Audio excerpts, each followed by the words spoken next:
umur sudah tua tapi masih kepengen ke desa.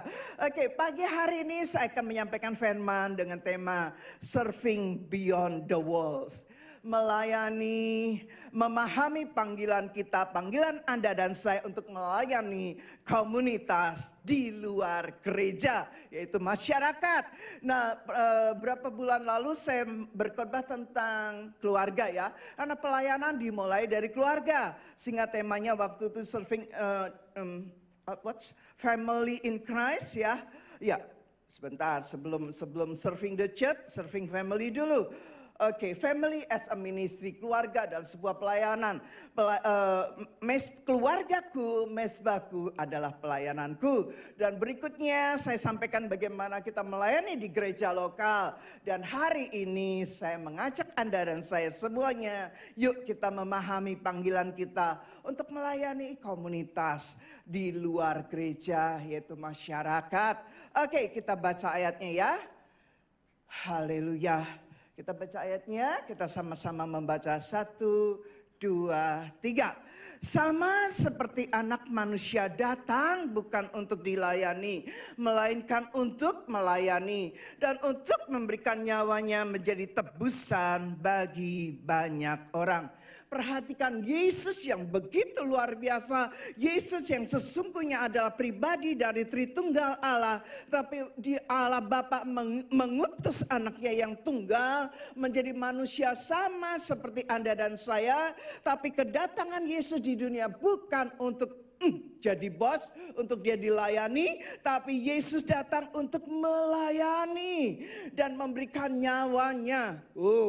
Saya bilang mungkin waktu kita bilang, melayani, saya melayani bu, saya melayani tante, melayani istri, melayani anak-anak, melayani suami, melayani anak-anak. Gampang saudara itu di rumah. Tapi Yesus berkata, dan untuk memberikan nyawanya menjadi tebusan bagi banyak orang. Nah, ini yang kita terus belajar. Karena saya selalu bilang gini, setiap kali kita mendengar firman, itu ada yang kadang-kadang gini, nancep di hati dan kita bilang, Tuhan, itu PR yang saya harus kerjakan, amin. Karena semua firman itu, saya sudah lakukan. Waktu saya membaca ini ulang, ini meneguhkan bagaimana pentingnya melayani di luar. Haleluya. Di luar itu bukan hanya gereja Tuhan, bukan hanya sesama kita di dalam Tuhan, tapi orang-orang yang belum mengenal Tuhan. Lanjut, kenapa Yesus mengatakan ayat ke-28? Kita lihat ayat ke-26 dan 27. 1, 2, 3. Tidaklah demikian di antara kamu. Barang siapa ingin menjadi besar di antara kamu, hendaklah ia menjadi pelayanmu. Dan barang siapa ingin menjadi terkemuka di antara kamu, hendaklah ia menjadi hambamu. Nah, apa yang Yesus ajarkan ini bertolak belakang dengan kebenaran dunia. Kalau kita mau terkemuka, kalau kita mau terkenal, maka kita akan berusaha sungguh-sungguh. Contohnya ya, kita berusaha sungguh-sungguh untuk jadi kaya. Setelah kaya kita masuk di politik supaya lebih terkenal lagi kan gitu. Nah, itu konsep dunia. Terus mengejar kekayaan hanya untuk menjadi terkemuka, hanya untuk menjadi terkenal, tetapi beda dengan konsep Yesus. Waktu Anda dan saya pengen menjadi orang-orang yang terkemuka, orang-orang yang ternama, orang-orang yang terkenal, orang-orang yang dikenal banyak orang.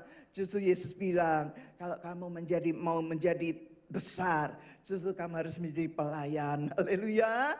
Dan kalau barang siapa yang pengen terkemuka, dia harus menjadi hamba. Coba gak senggol kanan kirinya, siap jadi hamba. Haleluya. Nah, kenapa pagi hari ini saya sharing tentang tema ini? Di samping ini adalah tema yang diberikan oleh RIM Pusat Rock International Ministry, tapi saya tahu ini hari-hari akhir di mana banyak orang, coba kalau Anda perhatikan, kenapa sekarang lebih banyak yang namanya konsultan ya, konselor untuk konselor pernikahan, mental, betapa banyaknya orang yang sakit mental. Bukan berarti dulu nggak ada saudara. Tetapi hari-hari akhir semakin banyak sehingga konselor, dokter-dokter jiwa apalagi psikologi, psikiater itu mereka ramai banget karena banyak yang membutuhkan. Nah, saya percaya hal-hal seperti ini tidak juga imun. Itu pun terjadi di dalam kalangan anak-anak Tuhan, bahkan terjadi di dalam hamba-hamba Tuhan. Sehingga kita kalau di sini ada satu konsep, it's okay if you are not okay, kan gitu ya.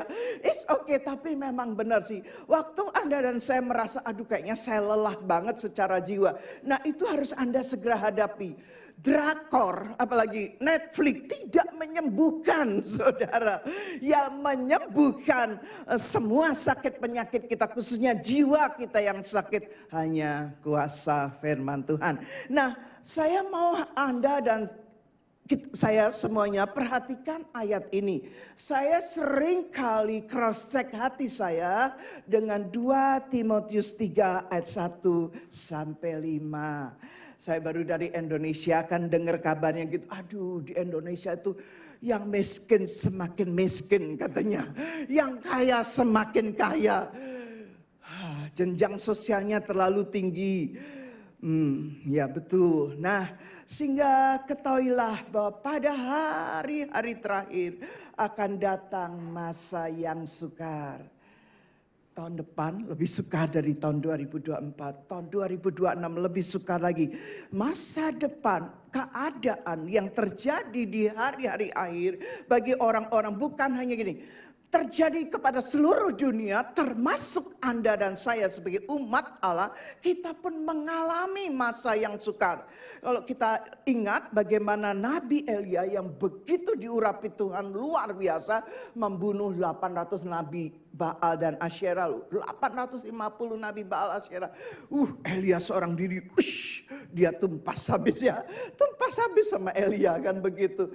Tapi Elia pun mengalami yang namanya kelaparan, mengalami yang namanya kekeringan, sehingga Tuhan waktu waktu Samaria kekeringan, Allah mengutus Elia ke Sungai Kerit, karena waktu itu Sungai Kerit masih ada airnya. Tapi lama kelamaan akhirnya Allah membawa Elia ke Sungai Kerit, cuma dikasih makannya lewat mana? Burung gagak, saudara. Burung gagak setiap hari bawa makanan, bawa minuman, bawa makanan untuk Elia. Lihat, tapi begitu sungai itu sudah kering, Allah bawa lagi Elia kemana? Ke kota Sarfat. Ketemu dengan janda, bukan janda kaya, janda yang miskin, saudara. Lihat, kesukaran tidak membuat gini, tidak memisahkan, oh karena kamu anak Tuhan sungguh-sungguh, karena hamba Tuhan kamu gak mengalami masa kesukaran, kita semua mengalami masa yang sukar. Tapi lihat bagaimana pemeliharaan Allah, bagaimana penyertaan Allah di dalam masa-masa yang sukar bagi kita anak-anaknya. Tapi waktu kita sebagai anak-anak Tuhan disertai, diberikan kecukupan oleh Allah, jangan lupa, karena tugas kita adalah menjadi berkat bagi orang-orang yang di luar gereja, yaitu masyarakat sekitar kita yang membutuhkan pertolongan. Nah, saya ulang ya, jadi walaupun Elia nabi yang begitu luar biasa. Nah, kebanyakan anak-anak Tuhan ini konsepnya keliru gini. Dia bilang gini, iya Bu, aduh sekarang tambah sukar ya Bu, semuanya mahal. Kalau harga aku naikin, kalah Bu dengan saingan yang lain. Tapi aku mau berikan harga yang sama. Tapi gimana ini keadaan keadaannya semakin sukar. Kalau kita lihat setelah pandemi, saat pandemi banyak banget bisnis yang tutup, yang bangkrut. Banyak karyawan yang harus di PHK. Nah, waktu kita ngalami masa yang sukar, seringkali kita sebagai umat Tuhan reaksinya tuh salah, saudara. Reaksinya gini, karena keadaan sekarang sukar. Yuk apalagi sekarang gereja ini tidak usah memberikan perpuluhan katanya. Kami tidak pernah ngajar Anda tidak usah memberi perpuluhan, bukan. Waktu kami mengembalikan persepuluhan itu dasarnya mengasihi Tuhan. Dasarnya bukan karena perintah gereja, bukan karena perintah pendeta, tetapi karena mengasihi Tuhan. Sehingga kita melakukan setiap kebenaran firman Tuhan. Itu loh saudara dasarnya. Nah kita lihat yuk apa yang terjadi hari-hari ini di masa yang sukar. Di mana Paulus menasihati Anda dan saya. Yuk kita perhatikan sama-sama. Saya tadi bilang saya sering sekali mengecek hati saya dengan poin-poin. Apakah ada poin-poin ini yang masih ada dalam hidup saya. Kalau itu ada maka saya akan minta ampun sama Tuhan. Minta kasih karunia-Nya untuk saya bisa benar-benar menjadi orang yang secure di dalam masa yang sukar ini. Tadi ya, jadi jangan bereaksi yang salah. Oh karena masa yang sukar, saya nggak perlu mengembalikan perpuluhan, saya nggak perlu memberikan persembahan. Salah. Lihat belajar dari janda Sarfat. Dia tuh janda loh saudara. Bukan janda kaya tapi janda miskin. Waktu Elia bilang, hai wanita, berikan aku, buatkan aku roti lebih dahulu. Roti. Kemudian janda ini bilang, aduh Tuhan, janda ini tidak kenal siapa Elia. Tiba-tiba Elia nongol dan minta roti sama janda ini. Dan janda ini jawab, kalau aku buat roti hari ini untuk anakku, habis itu habis semua bahannya. Dan besok aku tidak tahu harus makan apa. Mungkin aku berdua dengan anakku bisa mati kelaparan. Tapi Elia lagi orang yang tidak dikenal oleh janda ini. Lihat saudara. Orang janda yang miskin yang tidak kenal siapa Elia. Bahkan dia pikirnya orang aneh. Nggak kenal SKSD. Sok kenal, sok dekat kan gitu ya. Sudah SKSD minta lagi aduh. Tetapi saya cuman kagum dengan Tuhan. Kenapa kok justru respon janda ini bukan bereaksi. Janda ini meresponi. Dia cuma bilang Tuhan keadaanku begini loh. Tapi Elia bilang buatkan untuk aku lebih dahulu. Dengan kata lain waktu janda Sarfat ini membuatkan roti sesuai permintaan Elia. Janda ini tahu bahwa besok dia akan mati bersama anaknya. Dalam kenyataannya janda itu bukan mati. Malah janda itu mengalami kelimpahan di masa kesukaran. Ini loh saudara, bagaimana cara dunia dengan cara Allah bekerja itu bertolak belakang. Betul? Karena ada beberapa yang berkata masa yang sukar ya Bu. Aku ndak bayar perpuluhan dulu ya Bu. Aku ndak ngasih persembahan dulu ya Bu. Saya sebagai hamba Tuhan cuma tersenyum dan saya berdoa dalam hati. Biarlah Roh Kudus yang berbicara kepada orang-orang di dalam gereja. Kepada gereja lokal kami yang bereaksi yang salah di masa yang sukar. Justru di masa yang sukar, gereja Tuhan seharusnya punya hati yang lebih lagi untuk mengasihi sesama. Amin, haleluya. Kita lihat apa saja yang terjadi pada terhadap manusia akhir-akhir zaman ini pada saat masa yang sukar. Dikatakan yang pertama, manusia akan mencintai dirinya sendiri dan menjadi hamba uang. Anda jangan, itu dia, itu dia, kapan Anda kan gitu ya. Hati-hati yang pertama, manusia akan mencintai dirinya sendiri, egosentrisnya lebih tinggi. Dan Anda menjadi hamba uang. Semua uang itu dikekepin saudara. Haleluya, yuk kita bukan jadi hamba uang, tapi kita jadi hamba Tuhan. Amin. Yang kedua, mereka akan membual dan menyombongkan diri. Saya ketemu dengan kadang-kadang, orang ini kenapa ya kok bohong terus ya kan? Ngapain gitu, untuk apa untungnya berbohong di depan hamba Tuhan gitu ya.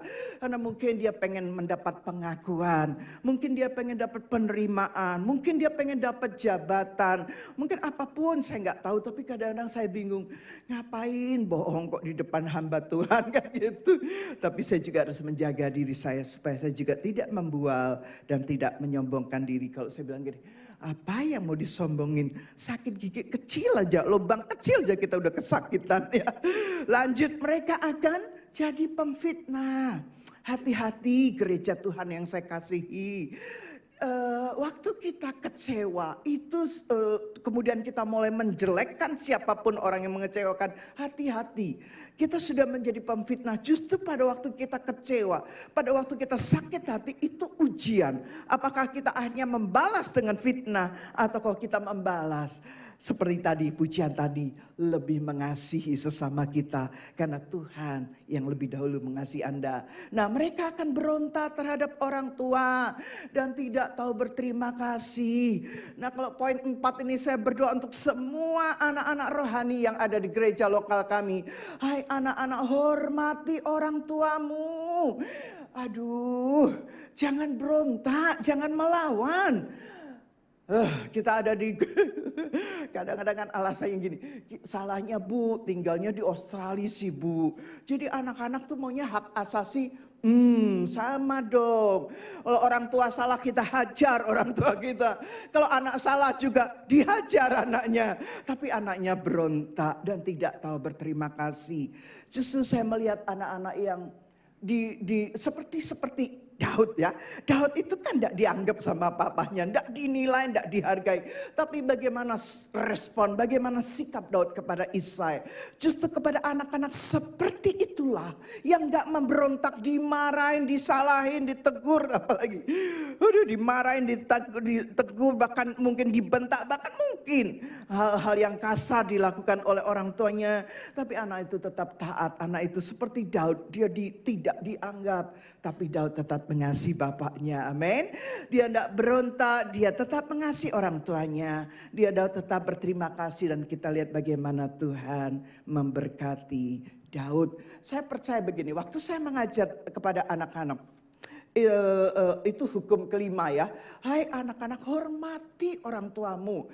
Walaupun kita ada di dunia barat yang respect kepada orang tua itu kurang, tapi firman Tuhan ya dan amin. Dari dulu, sekarang dan selamanya firman Tuhan itu sama. Bahkan Paulus mengulang Efesus 6 ayat 1 sampai 3. Kalau setiga 20 Bu, salah khotbah Bu di ibadah sore saja. Tapi saya percaya kita semua tetap menjadi anak. Kalau Anda punya orang tua rohani seperti kami suami istri sudah tidak punya orang tua kandung, itu yang membuat kami lebih berani ke Sydney waktu itu ya. Tetapi kami punya orang tua rohani, saudara. Nah, bagaimana sikap kita, bagaimana hormat kita, bagaimana respect submission kita kepada orang tua rohani, itu loh yang membuat Anda dan saya tetap hidup dalam kebenaran firman. Dan itu yang menjaga kita untuk akhirnya tetap ada di dalam kebenaran dan kita terus melakukan kebenaran. Mungkin kalau kita, teman-teman kita bisa ngomongin, bisa menjelekkan, tapi apapun yang terjadi, dimarahin, ditegur, diapain, tetap menghormati orang tuanya. Yang kelima, tidak memperdulikan agama, tidak tahu mengasihi, tidak mau berdamai, suka menjelekkan orang. Nah, hati-hati ya dengan gosip. Biarlah gosip sudah berubah menjadi worship. Karena gereja ini sudah umur 28. Enggak ada lagi gosip, yang ada adalah worship. Amin. Haleluya. Tidak dapat mengekang diri, garang, tidak suka yang baik, suka mengkhianat, tidak berpikir panjang, berlagak tahu, lebih menuruti hawa nafsu daripada menuruti Allah. Secara lahiriah mereka menjalankan ibadah mereka, tapi pada hakikatnya mereka memungkiri kekuatannya. Jauhilah mereka itu. Anda hanya boleh berteman, tapi Anda jangan bergaul akrab. Bedakan ya, mana teman, mana bergaul akrab. Kita boleh menjadi berkat, menjadi kesaksian yang hidup bagi orang-orang yang ada di golongan ini. Tapi kita juga harus menjaga diri. Jangan sampai ada hal-hal yang negatif yang ada di dalam hidup kita juga ya. Haleluya, jangan suka mengkhianat, tidak berpikir panjang, berlagak tahu, apapun. Karena ini masa-masa ujian saudara, khususnya ujian hati. Yuk kita lanjut.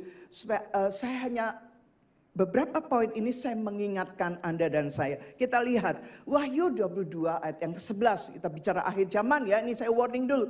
Apa hubungannya Sangat erat hubungannya. Oke, barang siapa berbuat jahat, ia terus berbuat jahat. Barang siapa yang cemar, biarlah ia terus cemar. Dan barang siapa yang benar, biarlah ia terus berbuat kebenaran. Barang siapa yang kudus, biarlah ia terus menguduskan dirinya.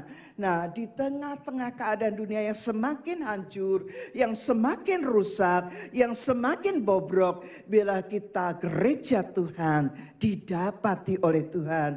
Kita gereja Tuhan yang melakukan kebenaran.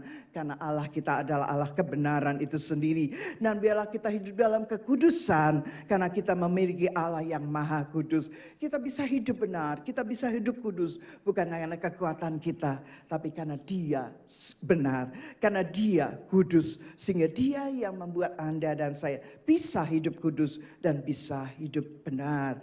Terakhir, ini warningnya yang terakhir. Matius 24 ayat 12 sampai 14. Ya, kita baca ya. 1, 2, ini sudah ya. 12, oke. Matius 24, 12 sampai 14. Kita baca sama-sama yuk. Dan karena makin bertambahnya kedurhakaan, maka kasih kebanyakan orang akan menjadi dingin. Tetapi orang yang bertahan sampai pada kesudahannya akan selamat. 14. Dan Injil kerajaan ini akan diberitakan di seluruh dunia menjadi kesaksian bahwa semua bangsa, bagi semua bangsa. Sesudah itu barulah tiba kesudahannya. Lihat, tanda-tanda kedatangan Tuhan adalah bila Injil kerajaan diberitakan di seluruh dunia sampai ke pelosok-pelosok desa. Dan menjadi kesaksian bagi semua bangsa. Sesudah itu barulah tiba kesudahannya. Kalau ditanya bagaimana dengan penginjilan yang ada di desa-desa. Kenapa tahun 2016 Tuhan izinkan 3 kali dalam 1 tahun. Kami masuk ke desa-desa yang dahulunya desa itu Kristen. Tapi sekarang desa itu bukan lagi Kristen. Pindah ke bukan dari Ishak tapi jadi Ismail kan gitu ya. Nah, kami harus datang ke desa, tapi lihat, desa yang dulunya desa Kristen diberkati Tuhan. Waktu akhirnya menjadi desa dari Ismail, berarti Ismail nggak diberkati Tuhan ya Bu. Kenyataannya kata si bupatinya, desa ini bukan hanya miskin secara keuangan, miskin secara mental juga. Karena ada ayah berhubungan dengan anak wanitanya melahirkan keturunan yang cacat. Ayah dengan anak kandung, waktu mereka jerit-jerit waktu altar kok teriak-teriak, mereka akan bukan sakit fisik tapi sakit mentalnya. Bagaimana saya nggak bisa punya belas kasihan yang luar biasa melihat keadaan yang benar-benar wah Tuhan, cuma air mata. Saya percaya belas kasihan yang besar itu yang membawa kelepasan. Tapi kami berpikir setelah umat Tuhan dibebaskan, dilepaskan, disembuhkan. Nah, siapa yang meneruskan kan gitu. Itu saja pertanyaan kami, walaupun kami sudah berusaha melengkapi ibadah paginya kami seminar. Itu untuk para pendeta dan pekerja. Maksudnya kalau ada umat Tuhan, masyarakat yang terima Yesus dan akhirnya mereka bisa dilayani lebih lanjut. Anyway, saya tidak lanjutkan kesaksian, kita kembali kepada poin serving beyond the wall. Memahami panggilan kita untuk melayani komunitas di luar gereja. Ini loh. Ini keadaan yang terjadi yang saya bacakan mulai dari masa yang sukar, 2 Timotius 3 ayat 1 sampai 5, Wahyu 22 yang kejahat tetambah jahat, jangan sampai Anda ikut jahat. Menjadi jahat ya. Tapi yang biarlah kita gereja Tuhan menjadi yang benar, tambah benar. Yang kudus semakin kudus. Yang setuju sama-sama katakan amin. Haleluya. Nah, setelah itu Matius 24 ini warning. Kasih menjadi dingin. Itu benar saudara. Anda coba kalau Anda ke supermarket atau Anda kemana. Atau mungkin Anda perlu duduk kadang ya. Duduk diam dan mulai lihat kanan kiri. Dan Anda akan kasihan lihat mereka. Saya sedang dirawat oleh seorang akupunktur. Kalau saya nunggu itu lumayan kadang 2 jam. Bersyukur kalau cuma nunggunya 1 jam saudara. Tapi waktu saya menunggu, saya lihat kanan kiri, kira-kira ada orang yang membutuhkan pelayanan enggak? Dan di situ saya jadi berkat. Amin. Jadi berkat itu gampang kok saudara. Bagi masyarakat sekitar. Kita saksikan perbuatan Yesus dalam hidup kita. Suatu hari waktu saya ada di sebuah salon untuk saya di facial ya. Kemudian saya cerita bagaimana kami mengalami mujizat. Singkat cerita di akhir perawatan itu yang merawat saya berkata, "Ibu boleh nggak doakan saya? Saya sudah menikah 5 atau 7 tahun saya lupa. Dan belum dianugerahi anak. Kami sudah berdoa sungguh-sungguh ibu tapi tetap belum punya anak." Kalau hamba Tuhan disuruh berdoa itu kesukaannya. Amin. Tapi saya cuma bilang gini, bukan hanya kami pendeta, Anda pun bisa melakukan apa yang Tuhan ajarkan. Yang setuju katakan amin. Tidak membatasi Anda siapa, kita semua hamba Tuhan. Betul? Yang setuju lagi sekali katakan amin. Gak mungkin hamba setan toh, Anda dan saya hamba Tuhan. Nah, singkat cerita saya cuma doakan belas kasihan turun dan Tuhan buka kandungan waktu mereka berintimasi suami istri. Berapa bulan kemudian saya terima WhatsApp dia dengan gitu. Puji Tuhan saya hamil. Wow. Terus respon saya apa? Mau titip apa dari Sydney? Untuk bagaimana mensupport kehamilannya. Perlu apa? Vitamin apa dari Sydney? Tapi saya bawakan dia bayar loh saudara. Kalau saya tergerak memberi, saya tidak mau terima uangnya. Tapi kalau saya tidak tergerak ya dia akan membayar harga vitamin yang saya belikan. Well, itu keadaan dunia hari-hari ini kekurangan kasih. Keadaan dunia kasih menjadi dingin, kasih menjadi tawar. Lihat. Aduh, kalau lihat sosial media, saya gini, suami saya, yang kenapa sih baca YouTube? Saya enggak baca YouTube yang aneh-aneh. Waktu saya mau dengerin YouTube-nya Pastor Weliar tuh munculnya banyak. Sebelum saya klik khusus Pastor Weliar, maka saya akan baca banyak berita di YouTube, berita di Kompas, berita di TV One, semua ada di situ. Dan saya cuma bilang, aduh dunia ini betul-betul ya yang namanya kasih itu menjadi dingin. Nah, Anda dan saya punya tugas. Oke, nah 1 Korintus 12 ayat 27. Karena tadi kebetulan lihat papa mamanya Asi. Tapi saya lihat kok, saya bangga dengan anak-anak Tuhan. Anak-anak rohani saya yang begitu menghormati orang tuanya. Oke. Anda kok yang menikmati hasilnya, bukan saya.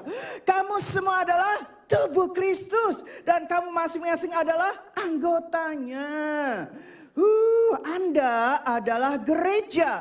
Kita semua yang telah dipanggil adalah gereja. Kita punya fungsi masing-masing. Tapi kita pun diwajibkan oleh Tuhan untuk menjadi saksi bagi masyarakat di luar sana. Nah, walaupun kita menyadari bahwa gereja tidak hanya sekedar gedung yang dibatasi, tetapi biarlah kita selalu memikirkan gereja di luar gedung. Gereja yang ada di masyarakat. Nah, biarlah kita memikirkan itu sehingga kita nggak bingung ribut di dalam gereja. Karena saya lihat gini, banyak kan kita seneng kumpul-kumpul. At the end dalam kumpul-kumpul itu pasti ada benturan. Besi menajamkan besi, manusia menajamkan manusia. Nah, kalau sudah benturan jangan kabur kan gitu ya. Kami gembala Anda belum sempurna. Anda mau cari gembala yang sempurna, belum ada. Gembala yang sempurna sudah balik ke surga, saudara. Kalau dia udah sempurna, tugasnya sudah selesai. Tuhan bilang balik. Nah, enggak ada gembala yang sempurna. Jangan menuntut, tapi kalau saya berkata Anda jangan menuntut, tapi kami sebagai gembala, Anda sebagai juga gereja Tuhan, Anda dan saya yang adalah gereja Tuhan. Biar kita makin hari karakter kita makin seperti Yesus, sehingga hidup kita menjadi berkat bagi di dalam gereja, di dalam keluarga, di dalam gereja lokal, termasuk sampai masyarakat yang di luar. Nah, kita harus melakukan panggilan Tuhan dalam melayani komunitas di luar gereja atau masyarakat. Kita harus taat melakukan perintah Yesus dalam hukum kasih, yaitu mengasihi sesama kita seperti kita mengasihi diri kita sendiri. Loh, mengasihi sesama seperti kita mengasihi diri kita sendiri. yang terjadi saya lagi.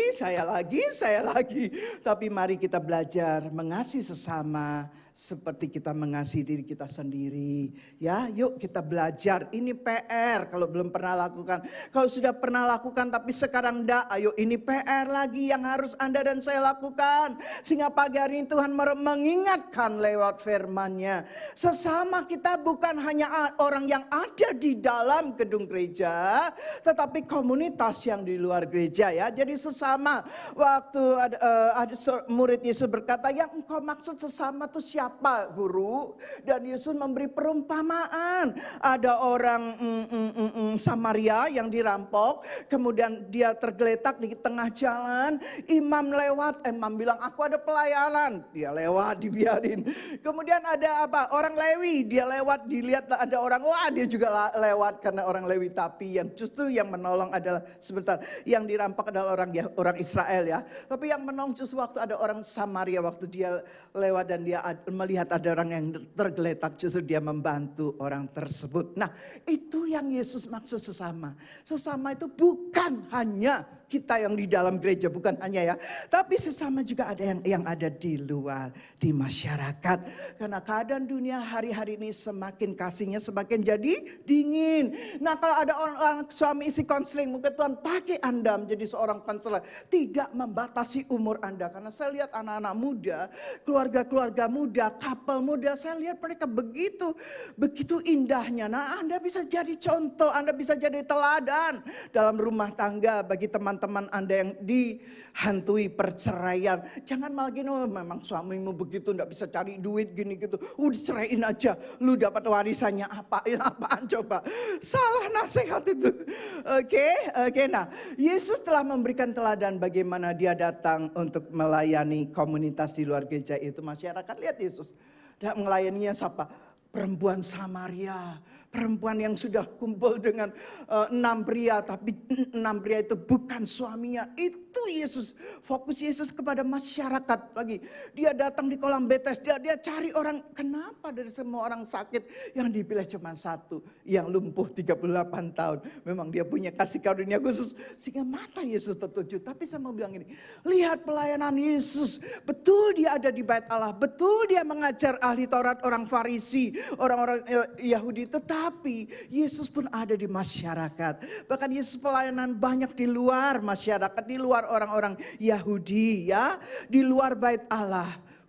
Haleluya. Nah, sebagai murid Kristus kita memiliki panggilan istimewa, yaitu untuk melayani di dalam gereja dan juga di luar gereja, yang disebut dengan, nah, firman Tuhan menyebutkan Anda dan saya sebagai yang pertama.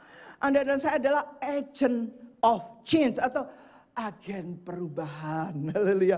Perubahan tidak dikatakan perubahan kalau belum berubah, kan gitu. Jadi Anda dan saya dulu yang harus berubah sehingga Anda dan saya bisa menjadi agen perubahan. Lanjut, Anda dan saya dikatakan garam dan terang dunia, dan lanjut dikatakan kita adalah duta kerajaan Allah, ambasadornya kerajaan Allah. Kisah Rasul 1 ayat yang ke-8 berkata begini. Yuk ini baca sama-sama karena ini ayat firman ya. 1, 2, 3. Tetapi kamu akan menerima kuasa kalau Roh Kudus turun ke atas kamu. Dan kamu akan menjadi saksiku. Di mana? Yerusalem, lanjut Yudea, lanjut Samaria, dan sampai ke ujung bumi. Kebanyakan Anda dan saya dari Yerusalem langsung, bahkan mungkin Yerusalemnya enggak dilakukan, langsung mau ke ujung bumi kan gitu. No, kita diberi kuasa Roh Kudus turun atas hidup kita. Waktu Roh Kudus memenuhi hidup kita, Anda dan saya punya kuasa. Kuasa itu Anda dan saya pakai untuk apa? Jadi saksi. Pertama di mana? Yerusalem itu keluarga. Katanya kan gitu. Anak-anak gembala bukan hanya zaman papi saya ada hidup, tetapi anak-anak gembala zaman now. Kalau papa mama sibuk pelayanan, dan mereka tidak memperhatikan anak-anak mereka, maka kita dikenal menjadi anak gembala yang nakal, anak gembala yang berontak kepada firman, berontak kepada gereja. Udah gitu bangga lagi. Waduh, bingung saya. Haleluya. Karena gini, saya menjadi saya seperti ini tidak lepas dari didikan orang tua saya. Betul? Bagaimana saya dari kecil dididik dengan disiplin. Kalau saya protes, mama saya cuma bilang maafkan. Papa itu didikannya Londo, Belanda. Apa hubungannya didikan Belanda dengan kekerasan terhadap anak-anaknya? Walaupun saya protes, saya nangis, pasti kita semua anak-anak kalau dimarahin papanya cari mamanya ya. Tapi saya umur 18 tahun saya sudah ditinggal pulang mama. Sehingga waktu saya ngalami hal-hal yang tidak enak, enggak sih, umur 18 sudah papi saya enggak melakukan saya seperti waktu saya masih kecil. Tapi bagaimana kalau enggak kuasa Roh Kudus memenuhi hidup saya sehingga saya bisa menjadi saksi di Yerusalem, amin, di keluarga, di Yudea, tetangga kita, kemudian Samaria, lebih mungkin masyarakat kita, dan sampai ke ujung bumi. Itu Anda tidak melakukan sendiri, Anda diberi kuasa oleh Tuhan, amin. Nah, bagaimana kita dapat hidup sesuai panggilan kita untuk melayani komunitas di luar gereja, yaitu masyarakat. Oke, yang pertama, kita harus bersemangat. Yes, kita harus bersemangat ya dalam memberitakan Injil Kerajaan Allah dan berbicara tentang perbuatan-perbuatan besar Allah dalam hidup kita. Suatu hari kan gitu, waktu saya masih SMA, maka keinginan saya tuh jadi dokter, saudara, khususnya dokter anak.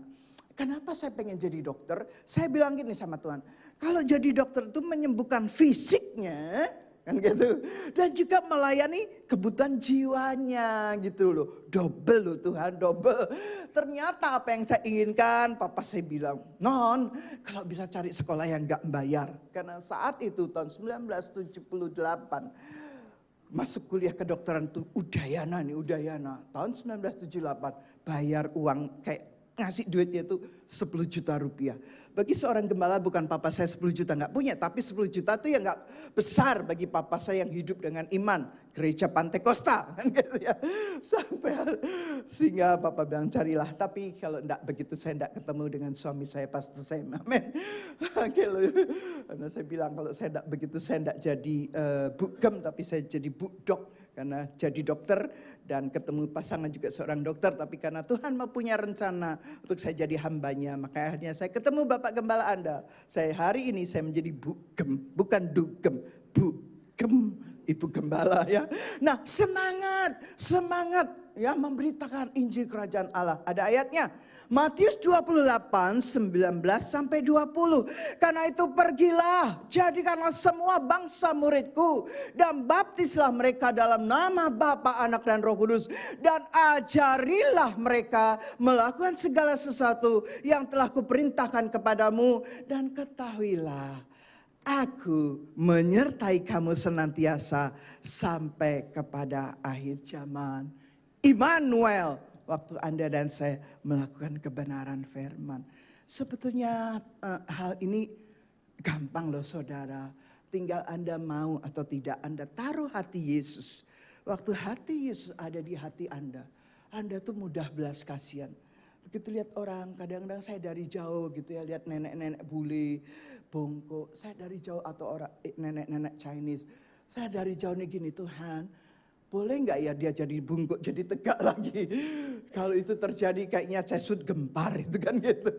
Ya kan, karena tempat belanja kami di daerah Jesuit ya. Nah yuk mulai punya belas kasihan kepada orang-orang yang membutuhkan. Amin. Melakukan, bukan hanya hafal ayat ini. Setiap minggu sore ayat ini dibacakan. Tapi saya pernah berkata, tolong dari dibaca, dihafal, dilakukan ya.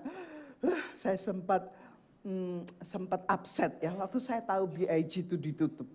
Waduh, kok bisa BIG itu tutup? Saya nggak tahu gitu loh. Betapa susahnya membangun BIG saat itu. Kok dengan mudahnya ditutup? Karena anak-anak itu melihat gini, lebih gampang melayani di dalam gereja. Ya memang gitu. Lebih mudah mancing ikan di dalam kolam ikan. Itu gampang. Tapi waktu kita memancing di laut, ada Yesus menyertai kita. Sehingga nelayan yang gagal, Petrus dan teman-temannya yang gagal, waktu Yesus bilang, memerintahkan, tebarkan jalamu. Dan dia taat dan dia dapat ikan yang banyak. Itu loh gereja Tuhan. Itu loh.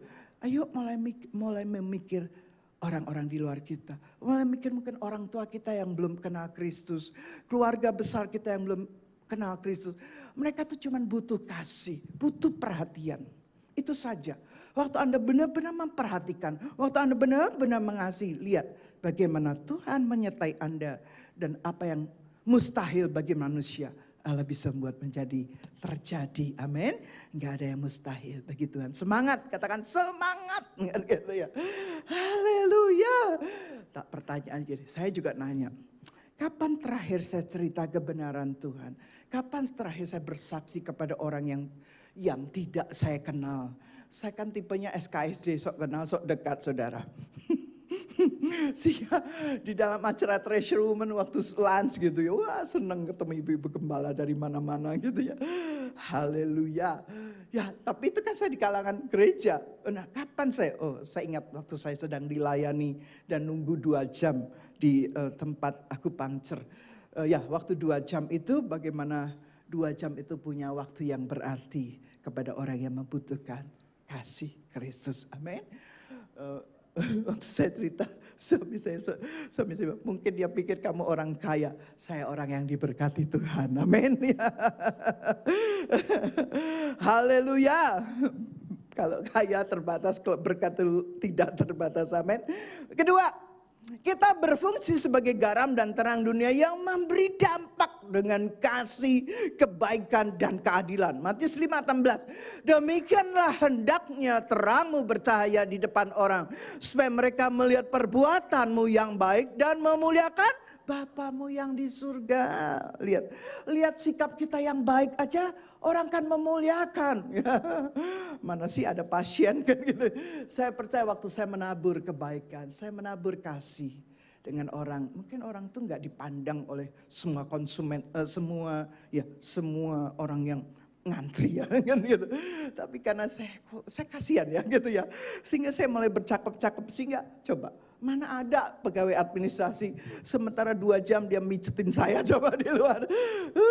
Semua karena kasih saudara. Haleluya. Lanjut yuk. Nah sebagai murid Kristus, Anda dan saya memiliki tanggung jawab untuk menerangi dunia dengan pesan kasih. Oke. Dan keselamatan yang dari Tuhan. Tinggal satu challenge, saya bilang nanti ketemu lagi saya challenge terima Yesus. Dia kan gitu. Kalau awal kita berikan kesaksian demi kesaksian. Nanti pada waktunya saya challenge dia terima Yesus. Amin. Nah sebagai murid Kristus kita juga memiliki panggilan istimewa untuk melayani di dalam dan di luar gereja. Yakni menjadi agen perubahan yang mengubah komunitas di sekitar kita. Becoming change agent. Nah KMKM. Anda yang belum ber-KM dong, KM zaman now gampang loh saudara. Kenapa gampang KM zaman now?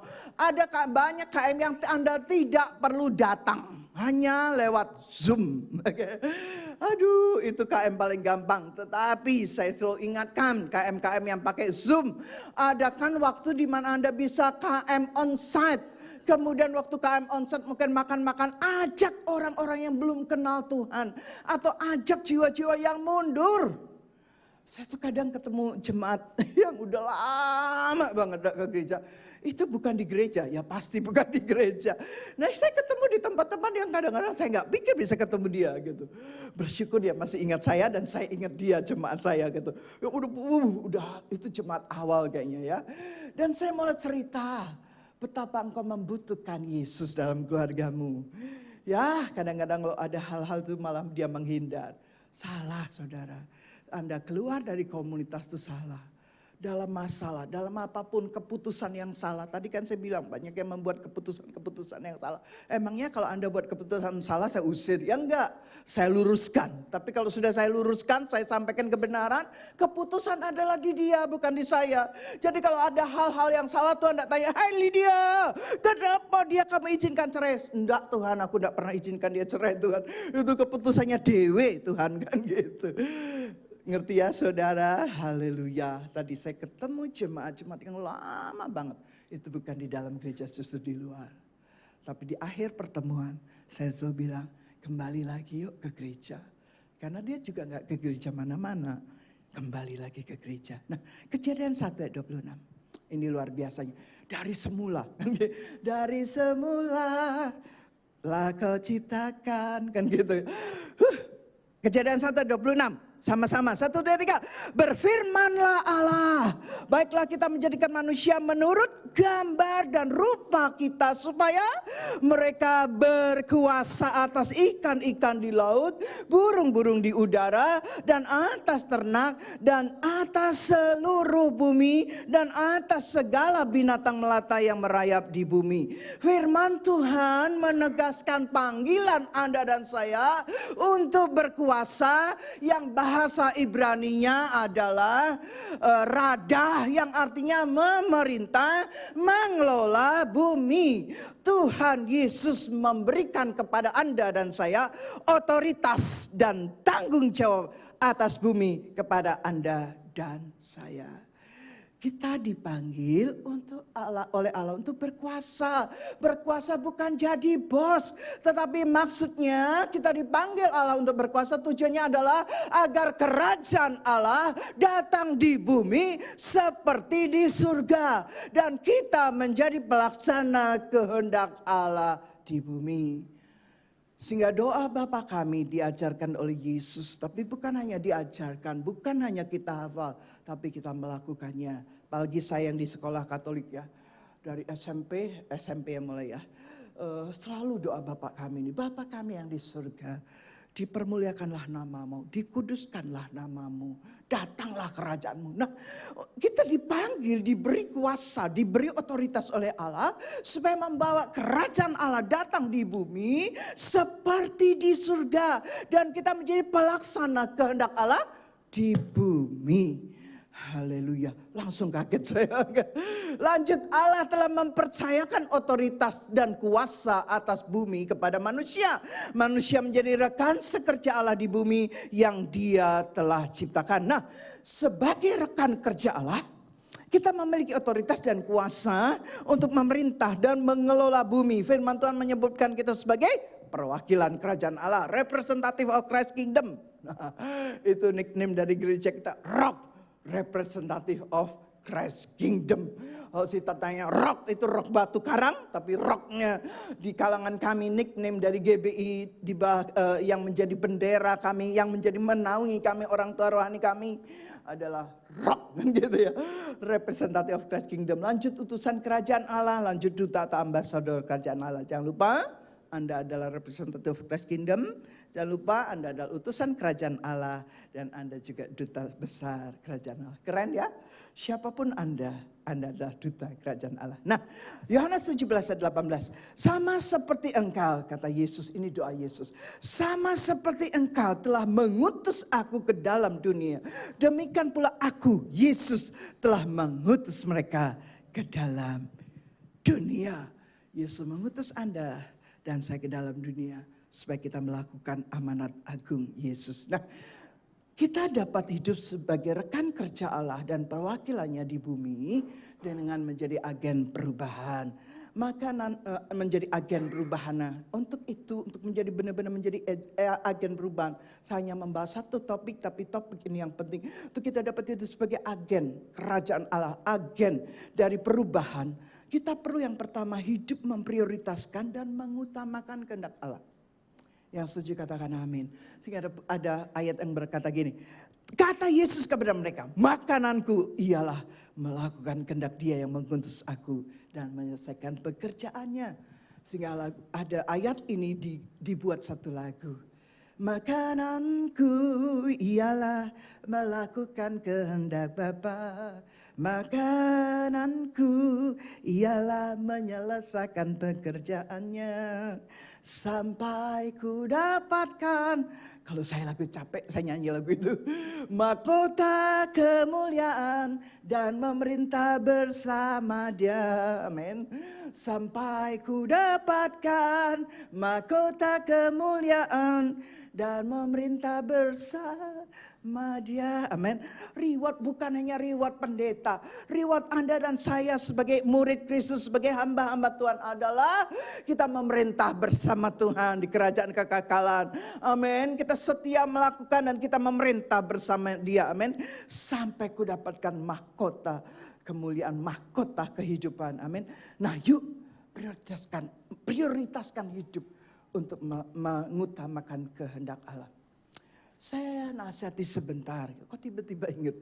Bagi Anda yang masih muda, ya, yang couple. Jangan sampai yang sudah tua juga masih, ya, tetap harus ambil bijaksana lah.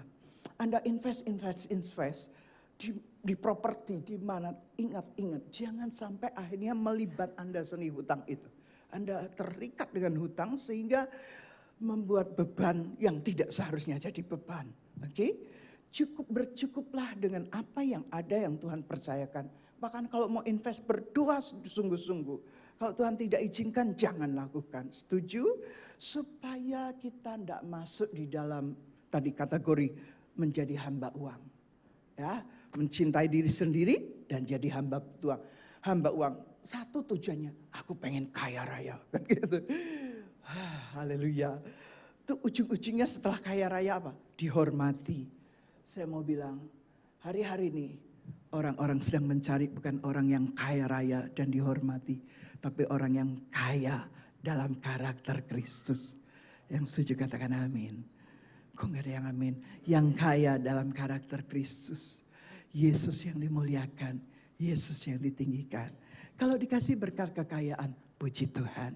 Suatu hari saya ketemu anak rohani yang sangat diberkati Tuhan. Tapi karena diberkati jadi nyaman. Saya bilang sudah waktunya kamu cari Tuhan sungguh-sungguh. Iya nih tante. Bukan ya nih harus buat keputusan. Kalau cuma iya nih tante. Enggak harus buat keputusan. Kalau perlu kamu tak geret. Tak ketemuin gembala dari gereja yang kamu on off itu. Lebih banyak off-nya daripada on-nya. Kebanyakan kenyamanan, kesibukan membuat kita tidak prioritas kepada kehendak Allah. Yuk berubah yuk. Saya percaya gini, jangan ekstrim gini. Gereja, pelayanan itu sudah pernah ngurusin bisnis ya salah. Bisnis itu juga pelayanan. Kerja yang terbaik menjadi eksekutif terbaik itu juga pelayanan. Anda menjadi contoh, menjadi kesaksian bagi bos Anda. Itu pelayanan men. Tapi Anda tetap mempunyai waktu untuk intimasi dengan Tuhan. Anda tetap punya waktu untuk beribadah. Itu loh maksudnya. Kedua, jangan hidup menjadi serupa dengan dunia ini. Tetapi berubahlah oleh pembaruan budimu. Baca sama-sama Roma 12 ayat 21, 23. Janganlah kamu menjadi hamba, menjadi serupa dengan dunia ini, tetapi berubahlah oleh pembaruan budimu sehingga kamu dapat membedakan mana kehendak Allah, apa yang baik, yang berkenan kepada Allah dan yang sempurna. Haleluya, jangan seperti dunia ini saudara. Berubahlah oleh pembaruan budimu yang bisa mengubah Anda dan saya. Ada kuasa firman Tuhan. Itu sebabnya betapa pentingnya Anda membaca firman. Tidak cukup seminggu sekali 90 menit ada di gereja Rock Sydney Artarmon. Tiap hari. Aduh, sarananya limpah ruah saat ini. Anda mau alasan apa? Anda bisa putar di mobil, Anda bisa putar di kamar Anda kan gitu. Anda bisa mendengarkan apa saja, ada khotbah yang ayat bacaan yang cuma didengerin ya. Enggak perlu dibaca, dengerin Matius 1 ayat 1. Kejadian 1 itu semua ada audionya. Haleluya, sarana sudah disiapkan. Tinggal keputusan Anda mau melakukan Anda tidak. Yang ketiga, yang terakhir. Yuk pemain musik boleh, tim PW boleh naik. Yang ketiga, kita harus aktif melayani Sang Raja. Amin. Membagikan Injil Kerajaan Allah dan berbicara tentang perbuatan-perbuatan Allah yang besar. Ini tadi kita sudah baca ayatnya Matius 28, 19 sampai 20. Biarlah ayat ini bukan ayat slogan, tapi ayat ini benar-benar kita hidupi dan kita lakukan. Amin.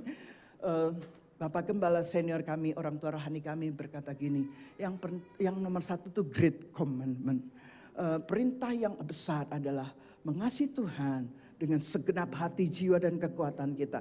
Dan mengasihi sesama seperti kita mengasihi diri sendiri. Yang kedua baru Great Commission, Matius 28. Bagaimana kita bisa punya kasih kepada orang-orang yang belum kenal Tuhan. Bagaimana kita bisa punya belas kasihan kepada orang-orang yang sakit jiwanya. Waktu kita di sini loh punya kasih Allah yang limpah sehingga kita bisa mengasihi masyarakat sekitar kita. Amin. Tidak ada yang membatasi. Ibu ada yang bilang gini. Saya bilang gini. Pertama saya bilang, Tuhan, kok sepertinya jadi gembala, jadi ruang lingkup untuk ketemu masyarakat yang belum kenal Tuhan sedikit. Siapa bilang? Saya bisa tadi. Sementara saya menunggu schedule saya masuk untuk dirawat. Saya lihat kanan kiri. Oh, ternyata yang membutuhkan kesaksian tentang Yesus adalah pegawai tersebut. Ya mungkin orang tidak menghargai dia. Tapi ada seorang wanita yang menunjukkan kasih Allah. Dan saya bukan orang yang kaya, tapi saya orang yang diberkati. Amin. Saya baru cerita kasih Yesus. Tiba waktunya saya challenge dia terima Yesus. Terakhir sebagai konklusinya. Sebagai rekan sekerja Allah. Kita memiliki tanggung jawab besar. Untuk memerintah dan mengelola bumi. Dengan pesan pertobatan. Dan Injil Kerajaan Allah. Agar dapat berdampak dan mengubah dunia dengan budaya kerajaan Allah. Kita berdoa dan mungkin boleh mempersiapkan para asyir koordinator, boleh mempersiapkan perjamuan kudus. Hamba sudah berhenti berbicara Tuhan. Tapi Roh Kudus Engkau belum selesai dengan setiap kami termasuk hamba-Mu. Berbicaralah lebih keras lagi. Ingatkan kami setiap kali ingatkan. Bahwa hidup kami hanya untuk memprioritaskan melakukan kehendak Allah. Makanan kami adalah melakukan kehendak Allah. Makanan kami adalah menyelesaikan pekerjaan-Mu Tuhan. Itu saja Tuhan, ingatkan kami. Memang kami perlu makan jasmani tapi tidak perlu berlebihan. Karena makanan utama kami adalah melakukan kehendak-Mu dan menyelesaikan pekerjaan-Mu. Terima kasih Tuhan. Dengan kekuatan kami tidak mampu. Tapi ada kuasa Roh Kudus yang Kau berikan kepada setiap kami Tuhan. Itu yang memampukan kami melakukan setiap kebenaran firman-Mu. Lalu kita berkata Tuhan aku gak layak. Memang Anda dan saya gak layak. Tetapi ada orang yang sudah berkorban. Sehingga kita boleh dilayakkan. Kita boleh dibenarkan. Kita boleh diangkat menjadi anaknya. Kita boleh dipilih menjadi muridnya. Orang-orang kepercayaannya. Umat kepercayaannya. Imamat yang rajani.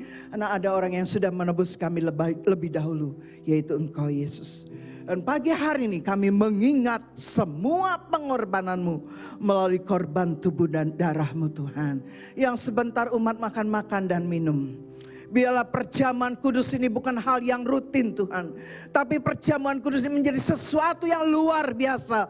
Mengingatkan pengorbanan-Mu Tuhan. Dan apa yang kami lakukan tidak sebanding apapun. Tidak sebanding dengan kasih yang Kau berikan atas hidup kami Tuhan. Bahkan kami boleh berkata. Semua penderitaan yang kami alami. Tidak sebanding dengan kemuliaan Allah. Yang Kau sudah siapkan bagi kami Tuhan. Kami yang sakit, kami tidak bersungut-sungut dengan sakit kami. Tapi kami mengucap syukur. Dan kami boleh berkata, penderitaan yang aku alami tidak sebanding dengan kemuliaan yang Tuhan sudah siapkan. Haleluya. Dan dalam kelemahanku, justru kasih karunia nyata dengan limpah. Terima kasih Tuhan. Umat akan makan dan minum dengan hati yang Engkau baharui Tuhan. Dengan jiwa yang dibaharui. Kami makan minum. Dan kuasa perjamuan kudus ini kami akan alami Tuhan. Terima kasih Tuhan. Di dalam nama Tuhan Yesus Kristus. Anda boleh makan dan minum.